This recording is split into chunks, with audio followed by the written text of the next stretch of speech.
In 409 AD, the Romans left Great Britain. Within 40 years of their departure, Angles, Saxons and Jutes arrived from Europe and decided to stay. The power of the Anglo-Saxon kingdoms grew. One of the most important of these kingdoms was Mercia. Mercia became one of the most powerful of the kingdoms between 650 AD and early 800 AD. We know much about this kingdom because of the work of a monk called the Venerable Bede. The Venerable Bede wrote the ecclesiastical history of the English people in the year 731 AD. In this book, he mentions the first Mercian king, named Penda. Penda and his progeny were expansionists. This means they were intent on taking over as much of their neighboring lands as possible. But Penda's cousin Offa, who reigned for 39 years from 757 to 796, was probably the greatest of the family's expansionists. He unified a great deal of the country from the Humber River to the English Channel. He was able to conquer West Sussex, East Anglia, Essex, and for a short time, Kent. In so doing, Offa required that the kings of these areas pledge their fealty to him.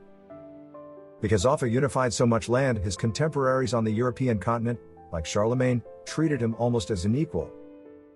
Although the time after the decline of the Roman Empire has been called the Dark Ages, recent archaeological finds from the time have made scholars rethink that name. For example, in 2009, a metal detectorist named Terry Herbert found what is called the Staffordshire Hoard in a field owned by farmer Fred Johnson. Johnson's farm is located in what was the Kingdom of Mercia, near today's Lichfield, Staffordshire. The hoard was made up of over 4,000 pieces of Anglo-Saxon gold and silver metal work. It is believed to have been buried between 600 and 700 AD. Herbert and Johnson shared the £3.285 million, which in today's US dollars is $4,208,567.90. Archaeologists spent 10 years evaluating and piecing together the finds. The skill of the Anglo-Saxon metal workers is amazing. Without modern jewelers' tools and bright lighting, they created delicate and elaborate pieces. Many of the items have filigree, twisted wire, and garnet inlays. The intricacy and the quality of the finds suggest that aristocracy or royals of the time owned them.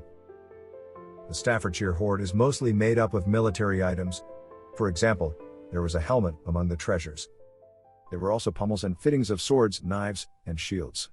Pieces appear to have been stripped off, bending and warping them. It is a mystery why these were buried. Some believe the hoard was buried as an offering to pagan gods. Others believe that the items were going to be remade into other gold and silver treasures. Whatever the reason, we are lucky to be able to see the beauty of Anglo-Saxon craftsmen and craftswomen. The Dark Ages are not dark anymore.